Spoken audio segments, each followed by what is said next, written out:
उज्जैन की भव्य नगरी सूर्य की पहली किरणों से चमकती हुई स्वर्ण सरिता सी दीप्तिमान दिखाई देती थी।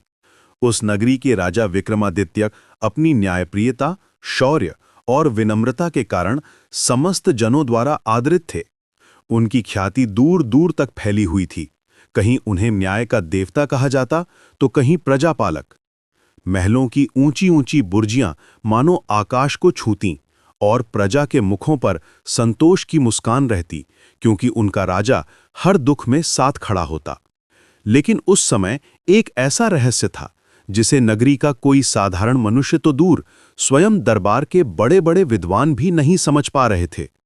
हर अमावस्या की रात एक अजीब सी लाल आभा आकाश में फैल जाती, जैसे कोई अदृश्य अग्नि नभ को चीरकर बाहर निकलने की कोशिश कर रही हो। हवा में एक विचित्र कंपन होता, मानो असंख्य अनदेखी आत्माएं विचरण कर रही हों। इसी रहस्य के बीच एक दिन दरबार में एक रहस्यमयी साधु आया। उसका रूप सामान्य लग रहा था, परंतु आंखों में कुछ ऐसा था जो हर किसी को असहज कर देता। उसकी भिक्षा पात्र में न तो कोई भोजन था और न ही मुद्रा, बल्कि एक काला ग्रंथ। वो धीरे धीरे कदम बढ़ाता हुआ राजा के सामने पहुंचा और बोला, महाराज विक्रम, आपके लिए एक महान दायित्व लेकर आया हूं। ये दायित्व केवल आप जैसे साहसी और धर्मपरायण राजा ही पूरा कर सकते हैं। राजा ने शांत स्वर में पूछा, कहिए, आपको किस कार्य हेतु मेरी आवश्यकता है? साधु ने उत्तर दिया, इस राज्य के उत्तर दिशा में घना वन है। उसके केंद्र में एक प्राचीन पीपल वृक्ष है। वहां एक बेताल वास करता है, अत्यंत चतुर, शक्तिशाली और रहस्यमय। उसे केवल वही मनुष्य वहां से ला सकता है जिसके हृदय में लोभ न हो, भय न हो, किंतु परमार्थ की भावनाएं हों। मैं आपसे प्रार्थना करता हूं, उस बेताल को मेरे पास ले आए। राजा कुछ क्षण विचार में पड़े, फिर बोले, यदि इस कार्य से किसी का कल्याण होगा तो मैं अवश्य करूंगा। साधु मुस्कुराया, किंतु उसकी मुस्कान में एक अजीब सी छाया झलक गई। उसने कहा, परंतु सावधान रहें, वो बेताल आपको कहानियां सुनाएगा। यदि आपने एक भी शब्द बोला या उसकी पहेली का उत्तर दिया तो वो फिर उसी पेड़ पर जा लटक जाएगा। इतना कहकर साधु महल से चला गया। राजा ने अपने विश्वस्त सैनिकों को आदेश दिया कि वे वन के पास ही रुकें, क्योंकि यह कार्य केवल उन्हें ही करना था। रात का समय था, आकाश तारों से भरा था, पर अमावस्या की काली छाया सब पर भारी पड़ रही थी। राजा ने अपनी तलवार कमर में रखी और घने वन की ओर बढ़े। जैसे जैसे वे वन के भीतर गए, हवा ठंडी होती गई और पक्षियों तक की आवाजें थम गई। केवल पत्तों की सरसराहट और दूर किसी अज्ञात जीव की कराह सुनाई दे रही थी। कुछ देर बाद राजा उस स्थान पर पहुंचे जहां साधु ने बताया था। सामने एक विशाल पीपल का वृक्ष था, जिसकी शाखाएं मानो धरती को चूम रही थीं। उस पर उल्टा लटका हुआ एक विचित्र शरीर था, बेताल। उसका चेहरा किसी साधारण मृतक जैसा था, पर आंखों में चतुराई और दुष्ट हंसी स्पष्ट थी। राजा बिना डरे आगे बढ़े और बेताल को अपने कंधे पर उठाया। तभी बेताल ने कर्कश हंसी में कहा, राजन, तुम बड़े साहसी हो, पर क्या तुम चुप रह पाओगे? क्या तुम्हारा विवेक तुम्हें पहेली का उत्तर देने से रोक पाएगा? राजा ने कोई जवाब नहीं दिया, वे बस आगे बढ़ते रहे। बेताल ने कहा, अच्छा, यदि तुम चुप रहना चाहते हो तो मैं एक कहानी सुनाता हूं।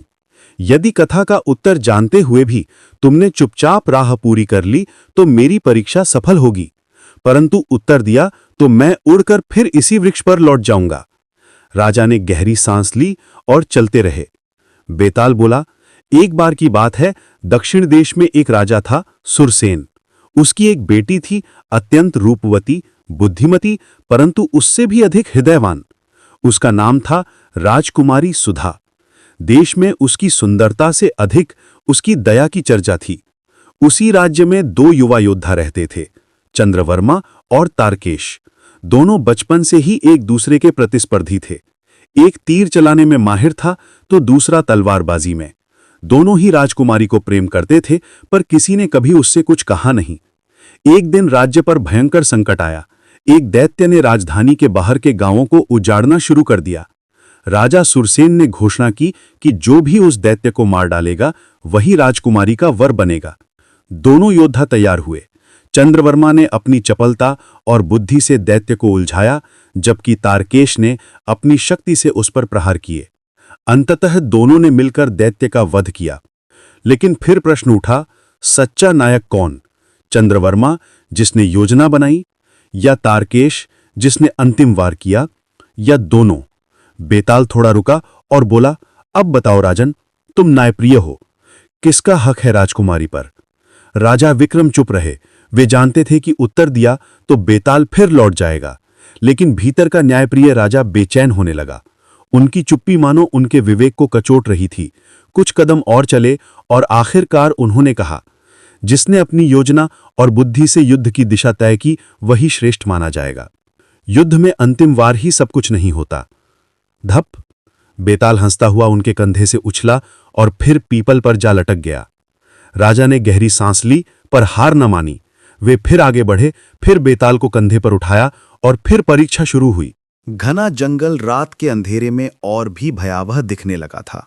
आकाश बादलों से घिर चुका था और बीच बीच में हल्की गड़गड़ाहट दूर कहीं सुनाई देती थी। राजा विक्रम ने फिर एक बार बेताल को कंधे पर उठाया। उनके कदम पहले की तुलना में थोड़ा भारी लग रहे थे, पर उनकी दृढ़ता आज भी अडिग थी। बेताल ने राजा की चुप्पी देखते हुए कर्कश हंसी हंसी और बोला, हाँ राजन, तुम सच में बड़े जिद्दी हो। अच्छा, फिर एक और कहानी सुनो जरा ध्यान से, क्योंकि इस बार की कथा तुम्हारी सहन शक्ति को और परखेगी। राजा उत्तर न देते हुए आगे बढ़ते हैं। बेताल ने अपनी कहानी शुरू की। कथा: चतुर मंत्री, भोला व्यापारी और अद्भुत मोती। बहुत समय पहले आनंदपुर नाम के एक नगर में एक राजा रहते थे। नाम था वीरेंद्र। न्यायप्रिय और वीर, परंतु अत्यधिक विश्वास करने वाले। उनके दरबार में एक मंत्री था, धीरपाल, जो बुद्धिमान होने के साथ साथ चतुर भी था। वह राजा को सही सलाह देता, पर उसे अपनी चतुराई पर बहुत गर्व था। नगर में एक भोला व्यापारी भी रहता था, शिवदत्त। उसका स्वभाव इतना सरल था कि उसे कोई भी आसानी से धोखा दे सकता था। पर भगवान ने उसे एक अनमोल खजाना दिया था, एक अद्भुत मोती। वह मोती इतना चमकीला था कि रात में भी उस कमरे को रोशन कर सकता था जहां उसे रखा जाता। एक दिन व्यापारी को लगा कि मोती का मालिक राजा होना चाहिए, क्योंकि वो पूरे नगर की भलाई चाहता था। वह मोती लेकर दरबार पहुंचा और राजा को भेंट कर दिया। राजा बहुत प्रसन्न हुए और व्यापारी को 5 लाख स्वर्ण मुद्राएं देकर सम्मानित किया। लेकिन मंत्री धीरपाल को अचानक चिंता हुई। उसने सोचा, यदि राजा इस मोती को अपना निरंतर साथी बना लेंगे तो उनकी सलाहकारों पर निर्भरता कम हो जाएगी। मोती की चमक से राजा आत्मनिर्भर हो सकते हैं, और फिर किसी मंत्री की आवश्यकता कहाँ। उसने मन ही मन एक चाल सोची। अगली रात उसने व्यापारी शिवदत्त से गुप्त रूप से मुलाकात की। बोला, व्यापारी जी, राजा ने आपको मोती के बदले 5 लाख दिए, ये ठीक है, पर क्या आप जानते हैं कि ये मोती जादुई भी हो सकता है? इसके बारे में पूरा ज्ञान केवल मेरे पास है। यदि राजा इसका सही उपयोग न करें तो विपत्ति आ सकती है। भोले व्यापारी ने मंत्री की बातों पर विश्वास कर लिया। धीरपाल ने अपने लालच भरे स्वर को और मुलायम करते हुए कहा, अगर आप चाहें तो मैं इस मोती की जांच कर सकता हूं। शायद राजा से भी अधिक मूल्य मिल जाए या कोई और रहस्य उजागर हो जाए। व्यापारी ने तुरंत मोती मंत्री को दे दिया, पर मंत्री ने मोती जांचने के नाम पर उसे अपने पास रख लिया। अगले दिन दरबार में जाकर झूठ बोला, महाराज, व्यापारी शिवदत्त ने जो मोती आपको दिया था वो वास्तव में असली नहीं है, उसने धूर्तता की है। उस मोती में तो साधारण चमक थी जो कुछ समय बाद फीकी पड़ने वाली है। राजा चौंक गए। उन्हें व्यापारी पर विश्वास था, पर मंत्री पर उससे भी अधिक। उन्होंने व्यापारी को बुलवाया। व्यापारी ने सारा सच बताया कि मंत्री मोती जांचने के लिए ले गया था, लेकिन मंत्री ने राजा के सामने यह दावा कर दिया, महाराज, मोती मेरे पास कभी आया ही नहीं। राजा उलझ गए। सच क्या था? किस पर विश्वास करें? उनकी उलझन बढ़ती देख बेताल ने राजा विक्रम से पूछा, अब बताओ राजन, ऐसे में राजा को किस पर विश्वास करना चाहिए था? चतुर मंत्री पर या भोले व्यापारी पर? और मोती किसका था, मंत्री का, व्यापारी का या राजा का? राजा विक्रम चुप रहे। कुछ कदम और चले, लेकिन उनकी न्यायप्रिय बुद्धि मौन सहन न कर सकी। उन्होंने उत्तर दिया, व्यापारी सत्य बोल रहा था क्योंकि लालच उसका स्वभाव नहीं था। मंत्री झूठा था क्योंकि उसकी बातों में चालाकी की गंध थी। व्यापारी ने मोती राजा को भेंट किया था, इसलिए मोती राजा का था, मंत्री का कभी नहीं। धप! बेताल फिर से उड़कर पीपल की डाल पर जा लटका और हंसने लगा। राजा ने एक बार फिर गहरी सांस ली, लेकिन हार नहीं मानी। वे फिर लौटे, फिर बेताल को उठाया और फिर यात्रा जारी हुई। थोड़ा आगे बढ़ते ही वातावरण बदलने लगा। हवा में बदबू फैलने लगी। पास ही कोई पुराना शमशान था। राजा के कदम धीमे पड़ने लगे, लेकिन उनकी आंखों में दृढ़ता अभी भी जगी हुई थी। बेताल बोला, राजन, क्या तुम सच में इस साधु के लिए मुझे ले जाना चाहते हो? क्या तुम्हें उसके इरादों पर जरा दे शक नहीं? राजा ने कुछ नहीं कहा। वे जानते थे कि साधु का स्वभाव विचित्र है, पर उसका अनुरोध राज्य के हित में था, या कम से कम ऐसा प्रतीत होता था। बेताल हंसा। अच्छा, फिर एक और कहानी सुनो, पर इस बार सावधान। यदि उत्तर दे दिया तो मैं फिर लौट जाऊंगा। राजा बिना रुके आगे बढ़ते रहे। कथा, 3 मित्र और एक राजकुमारी। एक दूर देश में 3 घनिष्ठ मित्र रहते थे, अभय, नील और वरुण। तीनों में आपसी प्रेम गहरा था। वे बचपन से साथ बड़े हुए थे, हमेशा एक दूसरे की मदद करने वाले। एक दिन उन्हें पता चला कि पड़ोसी राज्य की राजकुमारी प्रियंका पर एक असुर ने जादू कर दिया है।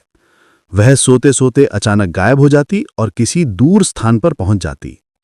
यह रहस्य राजा सहित पूरे राज्य को परेशान कर रहा था। तीनों मित्रों ने निर्णय लिया कि वह राजकुमारी को बचाएंगे। अभय एक महान योद्धा था। उसने अपनी तलवार से मार्ग में आने वाले सभी दैत्यों को परास्त किया। नील एक विद्वान था। उसने प्राचीन ग्रंथों से जादू का राज ढूंढा कि असुर को परास्त करने के लिए किस मंत्र की आवश्यकता है। वरुण एक कुशल कारीगर था। उसने एक उड़ने वाली यान बनाई, जिसकी सहायता से वह राजकुमारी के पास पहुंच सके। अंत में संयोजन से असुर का वध हुआ और राजकुमारी सुरक्षित लौटी। अब प्रश्न उठा, राजकुमारी से विवाह का अधिकारी कौन? अभय, जिसने लड़ाई लड़ी, नील, जिसने मंत्र खोजा, या वरुण, जिसने यान बनाकर यह यात्रा संभव की? राजा के सामने सभी दुविधा में पड़ गए। बेताल ने यह कहानी रोककर पूछा, तो राजन बताओ, इन तीनों में सबसे श्रेष्ठ कौन? किसे राजकुमारी मिलनी चाहिए? राजा विक्रम ने कुछ देर चुप्पी ओढ़ने की कोशिश की, पर फिर बोले, वरुण, क्योंकि बिना उसके बनाए यान के न अभय की वीरता काम आती, न नील का ज्ञान। उनकी सफलता का आधार वरुण की कला थी, इसलिए वही श्रेष्ठ है। धप! बेताल फिर उड़ गया। राजा ने माथे से पसीना पोंछा, लेकिन यात्रा जारी रखी। इसी तरह पूरी रात कहानियों, पहेलियों और साहस की परीक्षा में गुजर रही थी। रात अब और भी गहरी हो चुकी थी। हवा में एक कड़वी सी ठंड बढ़ रही थी, जैसे जंगल के हर पेड़ में कोई अदृश्य चेतावनी छिपी हो। राजा विक्रम बेताल को फिर कंधे पर उठाते हुए उसी दृढ़ता से आगे बढ़ रहे थे। उनके कदमों में थकान तो थी, पर आत्मा में नहीं। बेताल ये देखकर और भी हंसता। राजन, तुम सच में पत्थर जैसे हृदय वाले हो। लगातार कहानियां सुनकर भी थकते नहीं। अच्छा, अब एक और कथा सुनो। इस बार की कहानी न केवल कठिन है, बल्कि तुम्हारी करुणा और न्याय दोनों की परीक्षा लेगी। राजा ने कुछ नहीं कहा। उन्होंने जंगल के अंधेरे में रास्ता टटोलते हुए कदम बढ़ाए। कथा, 2 भाइयों का सत्य, एक पुत्र का धर्म और एक मां का निर्णय। बहुत समय पहले कौशल देश में एक धनी व्यापारी रहता था, धनेश्वर। उसके 2 पुत्र थे, आदित्य और सम्राट।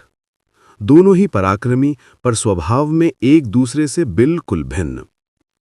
आदित्य शांत, बुद्धिमान और दयालु था। सम्राट तेज, आत्मविश्वासी और थोड़ा अहंकारी। धनेश्वर की पत्नी का निधन बहुत पहले ही हो चुका था। वो अपने दोनों बेटों को बहुत चाहता था, परंतु उम्र ढलने के साथ उसे चिंता सताने लगी। मेरी मृत्यु के बाद मेरा व्यापार कौन संभालेगा? दोनों पुत्र समझदार थे, पर पिता चाहते थे कि उनका उत्तराधिकारी वही बने जो योग्य भी हो और न्यायप्रिय भी। एक दिन व्यापारी बीमार पड़ गया। उसने दोनों पुत्रों को बुलाकर कहा, मैं चाहता हूं कि तुम दोनों अपनी अपनी योग्यता मुझे साबित करो। आज से 1 सप्ताह के भीतर मैं निर्णय करूंगा कि मेरा उत्तराधिकारी कौन बनेगा। दोनों ने पिता की आज्ञा स्वीकार की। पहली शर्त। व्यापारी ने पहली परीक्षा दी। तुम दोनों को आज से 1 सप्ताह के भीतर ऐसा कार्य करना होगा जिससे मेरे मन में तुम्हारे प्रति स्वतः गर्व उत्पन्न हो। दोनों भाई अपनी अपनी राह चल पड़े। आदित्य ने नगर के गरीब लोगों की सहायता करनी शुरू की। उसने अनाथ बच्चों को भोजन कराया, बीमारों की सेवा की और व्यापारियों के बीच फैले आर्थिक संकट को दूर करने के उपाय सुझाए। वो कहता, संपत्ति का मूल्य तभी है जब उससे किसी का भला हो। दूसरी ओर सम्राट ने व्यापार के नए साधन खोजे। उसने नगर के बाहर नए व्यापारिक मार्ग खोले, विदेशी व्यापारियों को बुलाया और धन बढ़ाया। वो कहता, पिता को गर्व तभी होगा जब हमारे राज्य की संपत्ति दोगुनी होगी। 1 सप्ताह पूरा हुआ। पिता ने दोनों के कार्य सुने और उनके ऊपर गर्व महसूस किया, पर फिर भी निर्णय नहीं ले सके। योग्यता की परीक्षा। दूसरी शर्त। अब व्यापारी ने दूसरी परीक्षा दी। तुम दोनों को दूर देशों की यात्रा पर जाना होगा। वहां से लौटकर एक ऐसा उपहार लाना होगा जो हमारे वंश का गौरव बढ़ाए। दोनों निकल पड़े। सम्राट का उपहार।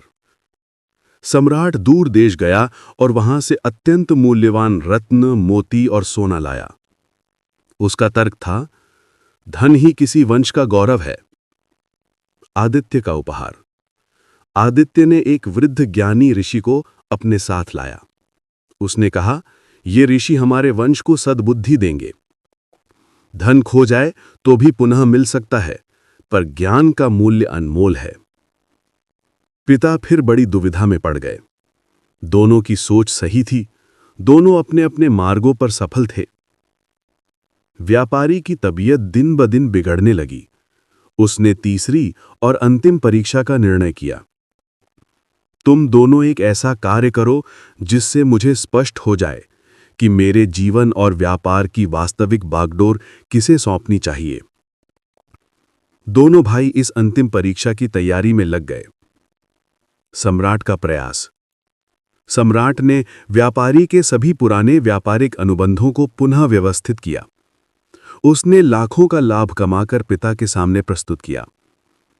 उसने कहा, पिता देखिए, मैंने आपके व्यापार को नई ऊंचाइयां दिला दी। आदित्य का प्रयास। आदित्य ने पिता की बीमारी का कारण ढूंढा। वो एक वैद्य को लाया, एक दुर्लभ जड़ी बूटी खोजकर पिता की बीमारी ठीक की। उसने कहा, पिता, व्यापार बाद में भी संभल जाएगा, पर आप नहीं, आप हमारे जीवन का आधार हैं। जब व्यापारी ने ये देखा तो उनकी आंखों में आंसू आ गए। उन्होंने मन ही मन निर्णय कर लिया, मेरे व्यापार का उत्तराधिकारी आदित्य होगा। जब सम्राट को यह पता चला तो उसके दिल में ईर्ष्या भर गई। उसने झूठ और षड्यंत्र से आदित्य को फंसाने की योजना बनाई। उसने नगर में अफवाह फैलाई कि आदित्य व्यापारी की संपत्ति अकेले हड़पना चाहता है।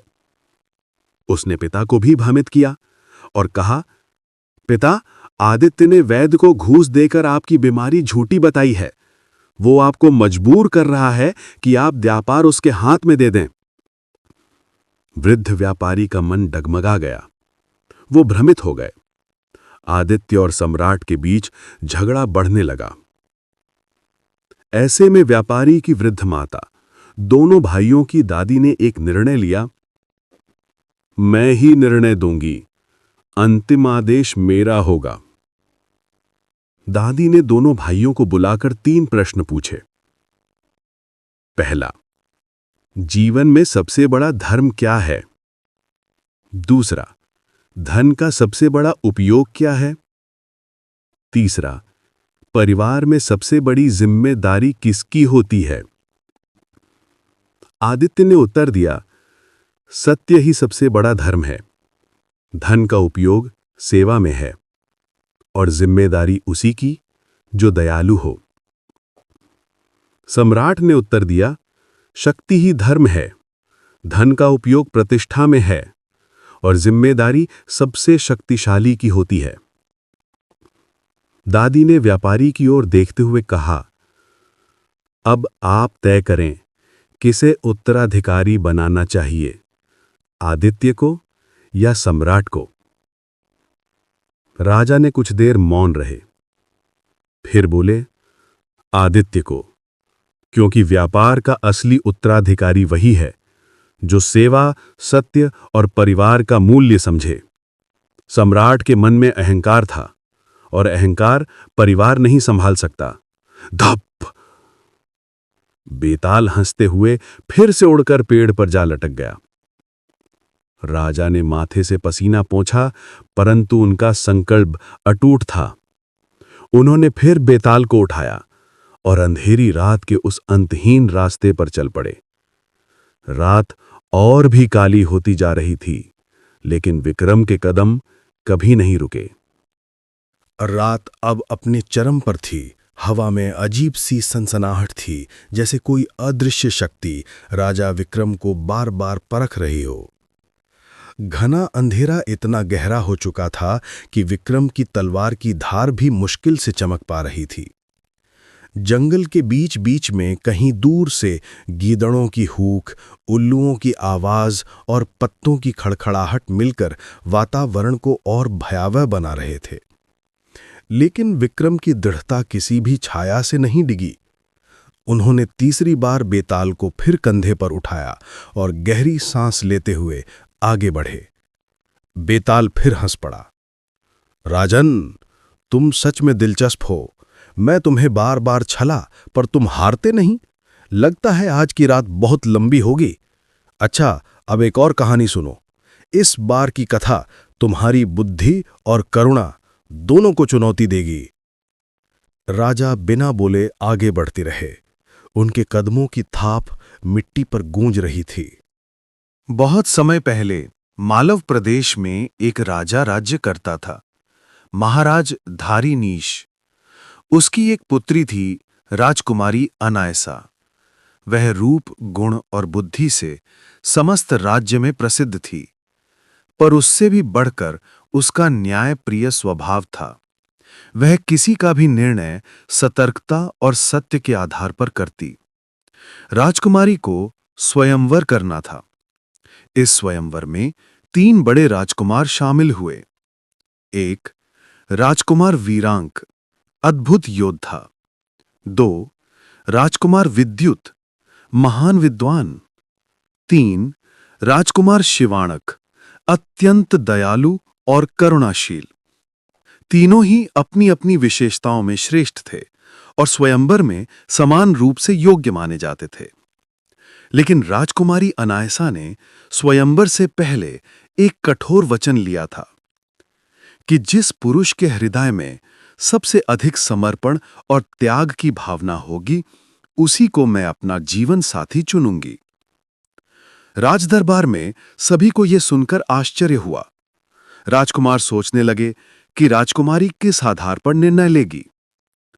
स्वयंवर से एक रात पहले महल में अचानक आग लग गई। आग इतनी तेज थी कि देखते ही देखते पूरे पश्चिमी भवन को अपने घेरे में ले लिया। चीख पुकार मच गई। तीनों राजकुमार मौके पर पहुंचे।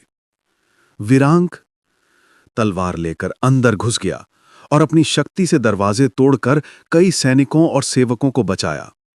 अग्नि के बीच लड़ते हुए वह घायल भी हो गया, पर उसने अपनी वीरता दिखाई। विद्युत, उसने अपने तीक्ष्ण ज्ञान से पानी के स्रोतों को जोड़कर एक व्यवस्था बनाई जिससे आग को कई हिस्सों में विभाजित कर दिया गया। इससे आग की तीव्रता नियंत्रित हो गई। शिवाणक, वह आग के बीच फंसे बच्चों और बुजुर्ग महिलाओं को बचाने में लग गया। उसने अपनी जान की परवाह किए बिना सभी को सुरक्षित बाहर निकाला। अंत में वह खुद बेहोश होकर गिर पड़ा, लेकिन जितने लोगों को उसने बचाया उतना कोई और नहीं बचा पाया। आग बुझी और सुबह हुई। राजकुमारी ने तीनों को धन्यवाद दिया, पर उसका मन अभी भी उलझन में था, क्योंकि तीनों ने अपनी अपनी श्रेष्ठता दिखाई थी। राज्य के दक्षिण में अचानक महामारी फैल गई। लोग बुखार से तड़प रहे थे। राजा ने तीनों राजकुमारों को अलग अलग क्षेत्रों में सहायता के लिए भेजा। वीरांक, मरीजों को सुरक्षित क्षेत्रों में पहुंचाने में वह सबसे तेज था। उसने मार्गों को सुरक्षित किया और महामारी को फैलने से रोका। विद्युत, उसने अपने ज्ञान से जड़ी बूटियों का विश्लेषण किया और महामारी की दवा खोज निकाली। इसके कारण कई लोग मौत से बच गए। शिवाणक, वह पीड़ितों के बीच बैठ गया, उनके घावों की सेवा की, उन्हें सांत्वना दी और अपनी थकान भूले बिना रात दिन उनकी सेवा करता रहा। उसने कोई युद्ध नहीं जीता, कोई नया ज्ञान नहीं खोजा, पर उसके स्नेह और सेवा ने लोगों में जीने की आशा जगाई। राजकुमारी ने तीनों के कार्य सुने, पर निर्णय फिर भी कठिन था। तीनों समान रूप से योग्य थे। एक शक्ति का प्रतीक, दूसरा बुद्धि का, तीसरा करुणा का। राजकुमारी ने तीनों को बुलाया और एक अनोखी परीक्षा रखी। मान लो मैं एक कठिन परिस्थिति में हूं। कोई ऐसा संकट आ गया है जिसे छिपाना मुझे उचित लगता है। आप तीनों में से कौन ऐसा है जो बिना कारण जाने भी मेरे निर्णय पर विश्वास करेगा? वीरांग बोला, मैं तुम्हें कठिन परिस्थिति में देखूंगा तो कारण जानने का प्रयास अवश्य करूंगा, क्योंकि एक योद्धा सत्य जानकर ही आगे बढ़ता है। विद्युत बोला, मुझे तर्क चाहिए। बिना तर्क और बिना कारण मैं कोई निर्णय नहीं मानूंगा। शिवाणक ने शांत स्वर में कहा, यदि तुम्हें कारण बताना उचित नहीं लगता है तो मैं कारण जानने पर आग्रह भी नहीं करूंगा, क्योंकि विश्वास वही पूर्ण है जिसमें प्रश्न कम और भरोसा अधिक हो। यह सुनकर राजकुमारी का मन हिल गया। उसे अपने वचन का उत्तर मिलता दिखा। राजकुमारी अनायसा ने कहा, मेरे जीवन साथी वह नहीं होगा जो शक्ति में सर्वोत्तम है, न वह जो ज्ञान में सर्वोत्तम है। मेरे जीवन साथी वह होगा जो त्याग और समर्पण में सर्वोत्तम है, और वह है शिवाणक। दोनों अन्य राजकुमार स्तब्ध रह गए। उन्हें लगा कि राजकुमारी ने गलत चुनाव किया है, परंतु राजकुमारी ने कहा कि जो व्यक्ति बिना प्रश्न किए, बिना संदेह किए मेरे निर्णय पर भरोसा कर सकता है, वही संकट में मेरा साथ पूरी निष्ठा से निभाएगा। बेताल ने कहानी समाप्त की और राजा के कान के पास आकर बोला, तो बताओ राजा विक्रम, क्या राजकुमारी का निर्णय सही था? क्या उसे वास्तव में शिवाणक को ही चुनना चाहिए था या कोई और अधिक योग्य था? विक्रम ने कुछ देर तक मौन रखा। रात काफी बीत चुकी थी। अंधेरा अब हल्की नीली रोशनी में बदलने लगा था, लेकिन बेताल की पहेलियों से बचना फिर भी असंभव था। कुछ क्षण बाद उन्होंने कहा कि हां, राजकुमारी का निर्णय उचित था, क्योंकि जीवन साथी वही श्रेष्ठ होता है जिसमें प्रेम, भरोसा और समर्पण सबसे अधिक हो। वीरता और ज्ञान महत्वपूर्ण हैं, पर विश्वास के बिना संबंध नहीं बनते। धप! बेताल फिर उनके कंधे से उछलकर पेड़ पर जा लटका। राजा ने फिर गहरी सांस ली। थकान अब उनके शरीर पर हावी होने लगी थी, पर उनका संकल्प सचमुच पर्वत जैसा था। उन्होंने फिर बेताल को उठाया और यात्रा जारी रखी, क्योंकि रात समाप्त होने से पहले उन्हें बेताल को साधु के पास ले जाना ही था। अमावस्या की सबसे गहरी रात उतर चुकी थी। सारा जंगल स्थिर हो गया था, जैसे प्रकृति भी किसी विराट घटना की प्रतीक्षा कर रही हो। राजा विक्रम बेताल को फिर से अपने कंधे पर उठा चुके थे और दोनों उस दिशा में बढ़ रहे थे जहां साधु वामनानंद अपनी तांत्रिक शक्ति को पूर्ण रूप देना चाहता था। हवा ठंडी थी, लेकिन उसमें एक विचित्र सी कंपन थी, मानो अदृश्य ऊर्जा भरी हो। विक्रम के कदम दृढ़ थे। वे जानते थे कि ये यात्रा केवल एक बेताल को लाने की नहीं, बल्कि सत्य और असत्य के बीच अंतिम संघर्ष की यात्रा है। बेताल ने धीरे से कहा, राजन, अब समय आ गया है कि तुम सब जान लो। वो साधु जिसे तुम महल में मिले थे, वो कभी महान विद्वान था, परंतु महत्वाकांक्षा ने उसे अंधकार में धकेल दिया। वो मेरे माध्यम से अमर शक्ति चाहता है। विक्रम ने पूछा, और तुम? बेताल मुस्कुराया, राजन, मैं श्रापित हूं पर दुष्ट नहीं। मेरा उद्देश्य तुम्हारी परीक्षा था, ताकि योग्य व्यक्ति ही मेरे श्राप को तोड़ सके। यदि मैं गलत हाथों में पड़ता तो विनाश होता, इसलिए मैं बार बार तुम्हें कहानियां सुनाकर लौट जाता था। राजा ने कहा, अब जो भी सामना होगा मैं तैयार हूं। जंगल खुलते ही वो एक विशाल मैदान में पहुंचे, जहां 50 फुट ऊंचा अग्निकुंड चल रहा था और साधु वामनानंद माला फेरते हुए मंत्रोच्चार कर रहा था। अग्नि की लपटें सामान्य आग जैसी नहीं थीं। वे नीली, बैंगनी और कभी-कभी रक्त लाल प्रकाश बिखेरती थीं। वामनानंद ने विक्रम को देखा और कर्कश हंसी हंसते हुए बोला, तुम आ ही गए। बेताल मुझे सौंप दो, फिर जा सकते हो। विक्रम की तलवार चमकी। वामनानंद, तुम्हारी शक्ति प्रजा की भलाई के लिए नहीं, विनाश के लिए है। मैं तुम्हें यह अवसर नहीं दूंगा। साधु घर जा, तब मृत्यु के लिए तैयार हो जाओ। अचानक आकाश काला पड़ा। हवाएं तीरों की तरह चलने लगी। साधु के चारों ओर अग्निचक्र घूमने लगे। उसके हाथों से काला धुआं निकलकर कई रूप लेने लगा। भयानक भूत प्रेत, विशाल काय छायाएं।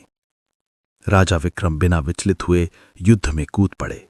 तलवार की चमक हर वार को चीरती जा रही थी। एक छाया ने उन पर हमला किया। विक्रम झपट कर बाएं हटे। घोट भर समय में तलवार घुमाई और छाया धुआं बनकर उड़ गई। दूसरी छाया आकाश से नीचे आई। राजा ने छलांग लगाकर उसके सिर को 2 हिस्सों में बांट दिया। लेकिन छायाएं कम नहीं होती थीं। हर बार एक को मारो, 2 और बन जाती थीं। बेताल बोला, राजन विक्रम, ये युद्ध सिर्फ बल से नहीं जीता जा सकता। साधु के चारों ओर जो अग्निचक्र है, वही उसकी शक्ति का स्रोत है। उसे तोड़ो। विक्रम गरजे, और ये तो अभी बता रहा है। बेताल हंसा, राजन, परीक्षा भी तो पूरी होनी चाहिए। राजा ने अवसर तलाशा। एक छाया ने हमला किया। विक्रम ने उसे पीछे फेंकते हुए तेज दौड़ लगाई और सीधा साधु के अग्निचक्र की ओर बढ़े। साधु समझ गया। उसने दोनों हाथ उठाकर आग को ऊपर उछाला। नीली ज्वाला आकाश से नीचे गिरी और विक्रम के सामने दीवार की तरह खड़ी हो गई। बेताल ने एक मंत्र फुसफुसाया और विक्रम के चारों तरफ चमकता हुआ रक्षा आभा मंडल बन गया। आग उस पर गिरकर टूट रही थी, पर राजा आगे बढ़ते जा रहे थे।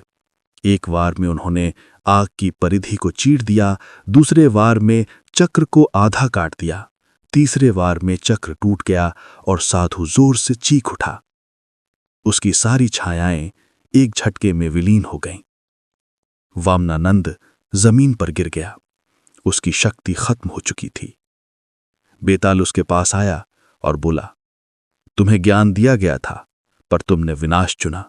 आज तुम्हारी शक्ति तुम्हारे साथ ही समाप्त होगी। साधु राग बनकर बिखर गया। साधु के नष्ट होते ही वातावरण शांत हो गया। चंद्रमा बादलों से बाहर निकला। पेड़ों की सरसराहट सामान्य हो गई। विक्रम ने कहा, अब तुम्हारा श्राप? बेताल ने गंभीर स्वर में कहा, राजन, तुमने न केवल मेरे प्रश्नों के उत्तर दिए, बल्कि लोभ लालच के विरुद्ध सत्य की रक्षा भी की।